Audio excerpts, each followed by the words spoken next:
Assalamualaikum semuanya. Nah, anak ibu, hari ini kita akan menyambung video selanjutnya, yaitu video notasi sigma yang part kedua. Nah, jadi nanti ada beberapa part yang harus kamu pelajari. Jadi ini yang kemarin udah yang pertama. Nah, ini video notasi sigma yang part kedua. Oke, untuk lebih jelasnya saksikan videonya ya. Oke, sebelum kita mempelajarinya, jangan lupa berdoa terlebih dahulu. Rabbi shrah li sadri wa yassir li amri wahlul 'uqdatam min lisani yafqahu qawli. Oke, saksikan videonya. Nah, notasi sigma part yang kedua. Nah, jadi di part kedua ini saya akan menjelaskan sifat-sifat notasi sigma. Nah, jadi di sini ada 8 sifat notasi sigma, tapi nanti di contoh soal bukan 8-8 yang kita pelajari, tapi nanti berurutan. Jadi nanti 8 ini, sifat ini akan digunakan untuk ke part 3, part 4, dan selanjutnya. Nah, jadi untuk ke part 2 ini, nggak semua sifat-sifatnya kita gunain ya di contoh soalnya. Nah, jadi hanya beberapa sifat aja yang digunakan. Tapi saya akan menjelaskan ke 8 sifat-sifat dari notasi sigma. Nah, untuk sifat yang pertama adalah sigma K sama dengan 1 sampai N. Nah, di sini C itu adalah konstanta. Nah, maka itu caranya kalau ada konstanta di sini atau angka ya. Konstanta itu angka. Jadi kalau ada K 1 sampai N, sampai berapa gitu kan, baru ada konstanta, maka caranya kamu tinggal mengalikan batas atas atau N-nya, kamu kalikan dengan C. Nah, jadi nanti ada di contoh soal ya. Jadi, batas atas kali C, N kali C. Nah, itu sifat yang pertama. Tetapi, itu kalau dia batas bawahnya K sama dengan 1. Bu, gimana kalau tidak dimulai dari K sama dengan 1? Artinya apa? Batas bawahnya itu tidak dimulai dari angka 1. Misalnya angka 2, 3, dan seterusnya. Maka misalnya di sini 2, ini N, dan ini C, maka rumusnya adalah, cara pengerjaannya adalah M kamu kurang dengan N, baru kamu tambah 1, M kamu kurang dengan N, kamu tambah 1, baru kamu kali dengan konstantanya. Nah, konstantanya berapa? Angkanya tergantung soalnya. Nanti kita jumpai untuk sifat yang pertama nanti ada di contoh soal. Nah, kalau untuk sifat yang kedua, ini ada sigma K sama dengan M sampai ke N, di mana konstanta dikali fungsinya atau AK. AK ini adalah fungsinya ya. Ini konstanta, AK ini adalah fungsinya, maka caranya adalah konstantanya itu bisa kamu letakin ke depan atau dikeluarkan. Misalnya C-nya di sini di dalam ya. Kamu keluarkan jadi di luar dari sigma. Jadi angka atau konstantanya itu dikeluarkan dari C. Nah, jadi yang di dalam tinggal si AK, tinggal fungsinya saja. Tinggal si fungsinya, sementara si konstantanya dikeluarkan. Nah, nanti ada juga ini sifat yang kedua untuk contohnya. Nah, untuk contoh soal yang ketiga, ada sigma K sama dengan M sampai N, batas bawahnya M, batas atasnya N. Nah, fungsinya ada 2, yaitu AK tambah BK atau AK kurang BK. Tambah kurang, antara dua fungsinya ada fungsi AK tambah BK atau AK kurang BK. Nah, ini fungsinya, sigma ini sifatnya bisa dirubah, bisa dipisah maksud saya. Bisa dipisah-pisah. Berarti satu-satu bisa kita gunakan. Jadi ini dipisah, sigma K sama dengan M sampai N ke AK saja. Nah, kalau dia ditambah, maka kita buat lagi ke sigma K sama dengan M sampai N ke BK. Nah, jadi ini kan dia dua fungsi yang dia sigmanya 1. Nah, kalau menurut sifatnya itu bisa tuh satu-satu ke sini. Jadi sigma ini ke sini, sigma K sampai M sama dengan N AK, kemudian sigmanya ke BK lagi. Nah, ditambah atau dikurang tergantung soalnya ya. Nah, sigma K sampai M sampai N ke BK. K sama dengan M sampai N ke BK. Nah, jadi kayak dipisah, kayak seperti gini lah. Ini kayak perkalian dalam, ini ke sini gitu. Nah, untuk lebih jelasnya nanti ada di contoh soal. Nah, untuk sifat yang keempat ini kayak penguadratan kayak ini ya, seperti A tambah B kuadrat. Nah, A tambah B kuadrat itu kan A kuadrat tambah 2 kali AB ya. 2AB ditambah B kuadrat. Nah, ini yang udah paling sering saya jelaskan. Nah, jadi Kalau yang nomor 4 ini sama, AK ini anggap AK-nya itu A, BK-nya itu sama dengan B, dikuadratkan berarti nanti dia satu-satu sigmanya. Jadi sigma K M sampai dengan N AK kuadrat, ditambah 2 sigma K sama dengan M sampai N AK kali BK atau 2AB. Ini kan 2 ya, 2AB ya, ada 2-nya. 2AB. Nah, ini berarti 2 AK BK, sigmanya tetap di dalam. Nah, kemudian ditambah B kuadrat, berarti BK kuadrat, K sama dengan M sampai N BK kuadrat. Nanti kita gunakan. Nah, kemudian untuk sifat yang kelima. Sifat yang kelima itu kalau ada sigma K sama dengan N. Nah, batas atas sama batas bawahnya sama, N, atasnya bawahnya N, atasnya N juga, maka AK-nya itu tinggal, fungsinya itu tinggal kamu gantikan dengan dari si AK jadi si AN. Nah, ini untuk lebih jelasnya nanti ada juga di contoh soal untuk part-part selanjutnya. Kemudian yang keenam. Nah, kalau yang keenam ini dia dipartisi ya, atau dipisah jadi beberapa bagian sigma. Jadi dia satu sigma itu nanti diubah ke beberapa bagian sigma. Contohnya gimana, Bu? Ini kan sigma K sama dengan M sampai N AK. Nah, misalnya contohnya K-nya sama dengan 2, K sama dengan 2, N-nya sama dengan 10 saya buat. Berarti K sama dengan 2, N-nya 10. Maka itu bisa dibuat jadi 2 bagian. Jadi ini sigma K M P kurang 1 yang AK-nya ini K P sampai N. Maksudnya gimana, Bu? Misalnya ini 2, 10. Maka batas bawahnya tuh 2 sampai 5 kita partisi. Bu, kan 2 sampai 10. Berarti kita bisa buat dua bagian sigma. Di mana bagiannya itu kalau dijumlahkan sama dengan ini. Jadi nih yang pertama 2 sampai 5, kemudian yang kedua adalah 6 sampai 10. Nah, jadi kan sama aja nanti kalau dijumlahkan, ini keduanya sama dengan ini. Jadi angka 2 sama 10 itu bisa kita partisi atau kita bagi-bagi lagi. Yang pertama 2 sampai 5, Bu, harus 2 sampai 5? Enggak, tergantung soalnya. Kalau mau buat 2 sampai 7 boleh, 2 sampai 7 berarti di sini 8 sampai 10 sisanya. Nah, kalau ini kan contohnya 2 sampai 5, berarti di sini 6 sampai 10. Seperti itu kira-kira. Nanti kita pelajarin ini juga. Oke, untuk lebih lanjut ke sifat yang ketujuh. Sifat yang ketujuh di mana ini adalah kalau kamu mau menambahi batas bawah dan batas atas, kamu bisa menambahi dan mengurangi. Gini, kalau batas bawahnya kamu tambahi 2, atas tambahi 2, maka fungsinya kamu kurang 2. Nah, kalau misalnya di bawahnya kamu kurang 2, atas juga kurang 2, maka fungsinya kamu tambah 2. Nah, jadi gitu. Kalau misalnya K, M tambah P, N-nya harus N tambah P juga, maka si fungsinya harus dikurang P. Nah, kalau yang ini bisa juga kalau kamu mau batas bawahnya dikurang, batas atasnya dikurang juga, berarti fungsinya kamu tambah. Nah, untuk sifat yang ke-8, ada sigma K sama dengan M sampai N, AK, itu sama aja dengan sigma J sampai dari M sampai N, AJ. Nah, ini cuman perubahan variabel saja, artinya sama ya. Mau ini kamu ubah K, L, M, J itu sama. Kalau misalnya terserah kamu mau ubah, yang penting dia nanti sama. Kalau K berarti AK, kalau J di sini berarti jadi AJ. Nah, kalau sifat-sifat seperti ini karena huruf-huruf semua jadi bingung. Nah, makanya supaya gampang kita lanjut aja ke soalnya. Oke, sebelum ke soal, nah ada beberapa rumus yang harus kalau bisa kamu ingat dan kamu hafal ya. Rumusnya ini, rumus yang digunakan jika batas atasnya sangat besar. Artinya apa? Kalau misal batas atasnya 1 sampai 5, kamu bisa tambah-tambahkan 1, 2, 3, 4, 5. Tapi gimana kalau batas atasnya itu sampai ratusan? Bahkan sampai ribuan. Gimana kamu nanti mau menjumlahkan berarti 1 tambah 2 tambah 3 sampai 1000, kan bingung. Nah, jadi ada 3 rumus yang kamu harus ingat dimana kalau batas atasnya sangat besar. Nah, dimana kalau K 1 sampai N, sampai berapa, Bu? Sampai seterusnya, sampai tak terhingga. Kalau dia K saja, artinya dia berpangkat 1, maka rumusnya adalah N kali N tambah 1/2. Ingat ya, kalau dia K berarti N kali N tambah 1/2. Nah, kalau dia yang sigma dari K sampai 1, kalau dia K kuadrat, bilangan berpangkat K kuadrat, maka dia rumusnya adalah N kali N tambah 1 kali 2N tambah 1/6 ya. N kali N tambah 1 kali lagi 2N tambah 1/6.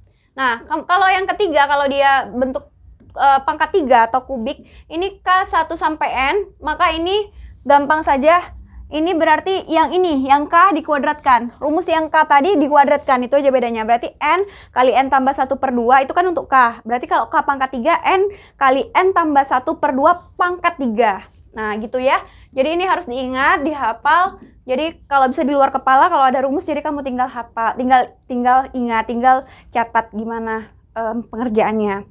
Nah, oke, lanjut aja kita ke soal. Soal yang pertama adalah tentukan hasil dari notasi sigma berikut ini sesuai dengan sifat-sifatnya. Nah, ini sigma K1 sampai 5.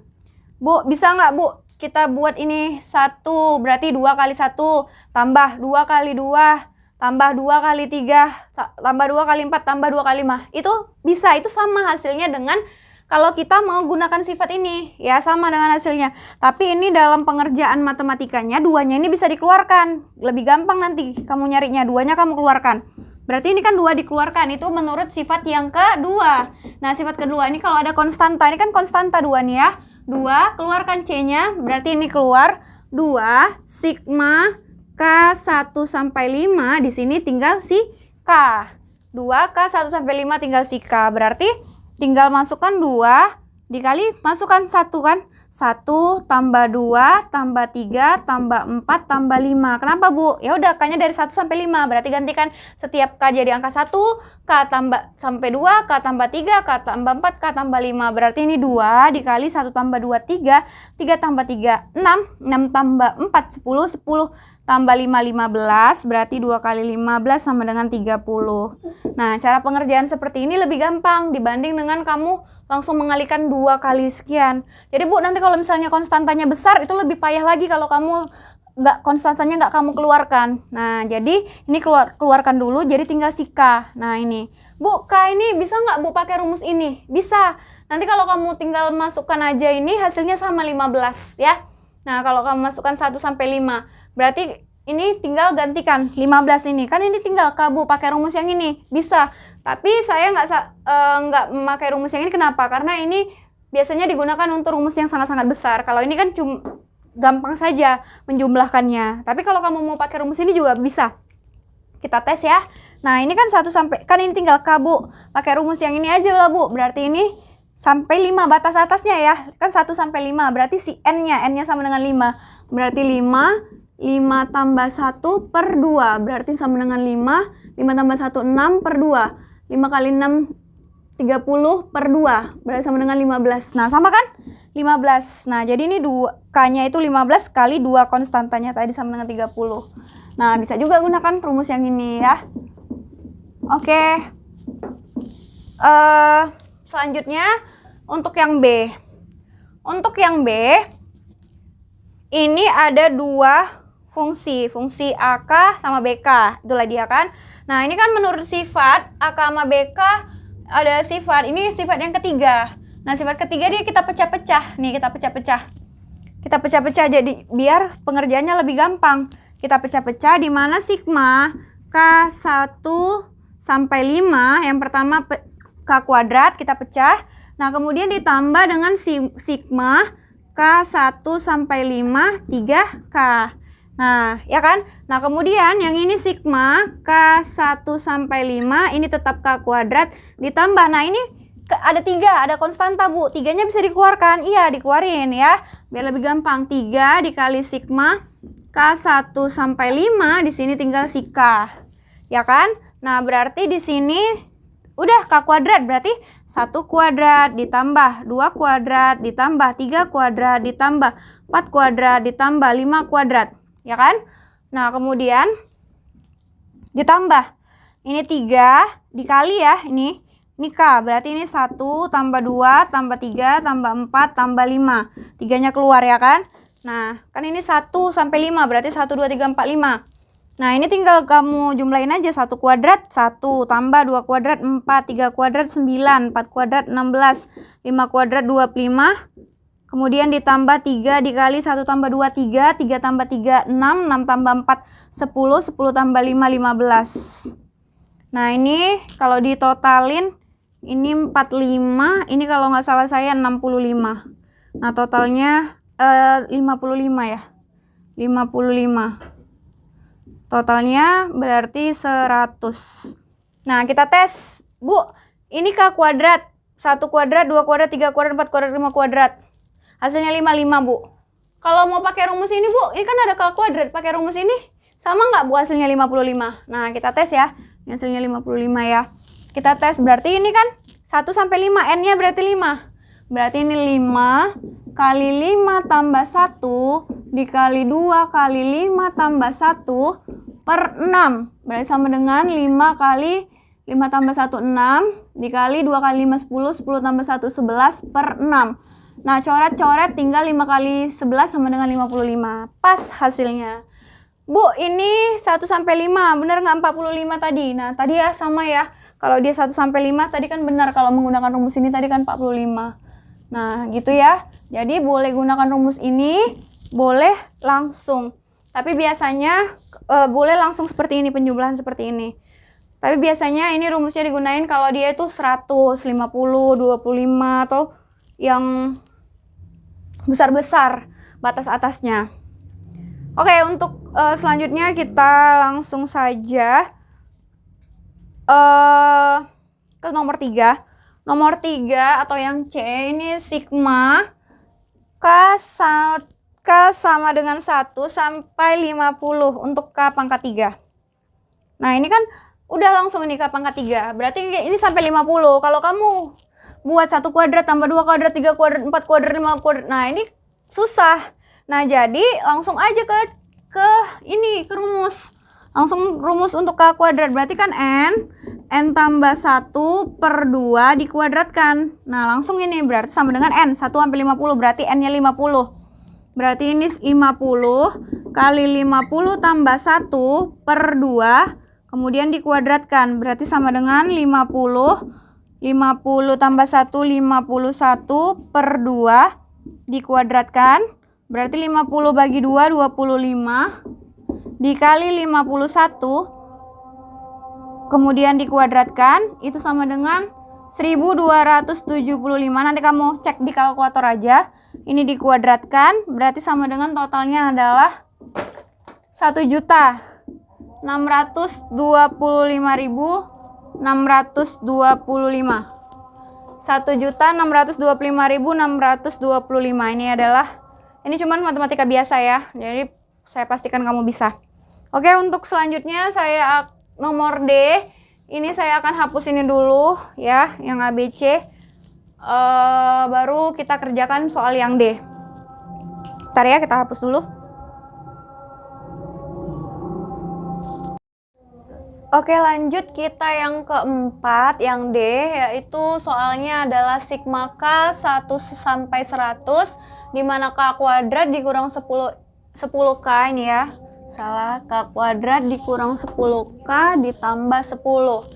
Nah, ini caranya adalah ini tiga nih ya, kita pisah-pisah jadinya kita menurut sifat yang ketiga ya, kita pisah-pisah sigmanya. Berarti sigma yang pertama yaitu K1 sampai 100, ini untuk si K kuadrat, kemudian dikurang sigma K1 sampai 100 10K, kemudian ditambah sigma K1 sampai 100 10 ya. Nah, jadi dia kita partisi jadi 3 ini kita buatkan jadi 3 bagian. Nah, jadi kita selesaikan satu-satu. Nah, ini menurut sifat yang kedua ya. Nah, konstantanya bisa dikeluarkan, maka kita keluarkan dulu. Ini kita tulis dulu ya, 1 sampai 100 ini K kuadrat dikurang 10-nya keluar. Jadi sigma K1 sampai 100K tinggal. Nah, kemudian kalau yang ini, nah ini menurut sifat yang pertama, di mana 1 sampai 100, 1 sampai N, maka ini C konstanta, maka caranya adalah N kali C. Berarti ini langsung aja 100 dikali 10 ya. Nah, ini kan konstanta doang, nggak ada fungsinya atau nggak ada variabel. Nah, jadi di sini 100 dikali 10, N dikali C, 100 kali 10, langsung aja ya untuk yang ketiga, bagian ketiga. Nah, kalau yang ini kita pakai apa, Bu? Kita pakai rumus aja ya, untuk K kuadrat pakai rumus. Kenapa, Bu? Karena dia sampai 100, kan bingung ya kalau sampai 100. Berarti 1 sampai 100 ini kan kalau cara manualnya adalah 1 sampai 100 berarti 1 kuadrat. 1 kuadrat tambah 2 kuadrat tambah 3 kuadrat tambah 4 kuadrat tambah 5 kuadrat sampai ke tambah 100 kuadrat. Jadi tambah lama pengerjaannya, maka kita gunakan rumus yang kedua aja untuk rumus K kuadrat. Nah, yang kita hafal tadi adalah N tambah 1 kali 2 N tambah 1 per 6. N kali N tambah 1 kali 2 N tambah 1 per 6. Untuk yang ini, kalau yang ini dikurang 10 dikali K. Nah, K saja berarti untuk rumus yang pertama, yaitu dikali N dikali N tambah 1 per 2. Nah, untuk yang K saja. Nah, ini langsung ditambah dengan 100 kali 10, 1000. Nah, kalau yang ini tinggal masukkan aja angkanya. Karena 1 sampai 100 berarti 1 sampai N, berarti N-nya 100. Gantikan N-nya 100, berarti 100 dikali 100 ditambah 1 dikali 2 dikali 100 ditambah 1 kali ini ya, per 6 dikurang 10 dikali 100 dikali 100 tambah 1 per 2 ditambah 1000. Kemudian ini 100 dikali 101 dikali 201 ya, 2 kali 100 100 tambah 1 201 per 6 dikurang, ini bisa langsung ya, ini 10 bagi 2 50 ya, berarti 50 dikali 100 dikali 50 dikali 100 dikali 101 ya. Nah, berarti ditambah 1000. Kemudian ini kali ini per 6 itu hasilnya, nanti kamu bisa cari pakai kalkulator, hasilnya adalah 338.350. Cari aja kalkulator, 100 kali 100 bagi 6. Kemudian dikurang ini kali ini adalah 50.500, kemudian ditambah dengan 1000. Maka totalnya adalah 286.850. Nah, seperti itu cara pengerjaan yang D. Oke, selanjutnya selesai. Jadi yang kita bahas sifatnya hanya 1, 2, 3 ya. Nah, selebihnya belum ada kita bahas sifatnya, nanti di pertemuan selanjutnya kita akan bahas. Jadi untuk sifat yang 1, 2, 3-nya udah selesai. Nah, kamu boleh catat semua apa yang saya sampaikan. Kemudian kamu bisa berlatih dengan mengerjakan 4 soal. Soalnya yang pertama adalah sigma K 1 sampai 6, fungsinya adalah 5K. Kemudian sigma K 1 sampai 6, K kuadrat kurang 5K. Kemudian sigma K 1 sampai 50, 2K pangkat 3. Kemudian sigma K 1 sampai 100 dengan fungsinya adalah 2K kuadrat dikurang 5K ditambah 5. Ini semua 1, 2, 3, 4 ini sama seperti contoh soal yang barusan saya jelaskan, yaitu 4 contoh soal. Hanya saya ganti angkanya saja. Jadi kalau kamu kurang paham, kamu boleh WA saya, Japri, dan kalau ada pertanyaan boleh ditanyakan melalui WA juga. Oke? Semoga bermanfaat apa yang saya sampaikan semuanya. Dan saya akhiri dengan Assalamualaikum warahmatullahi wabarakatuh. Tetap semangat semuanya.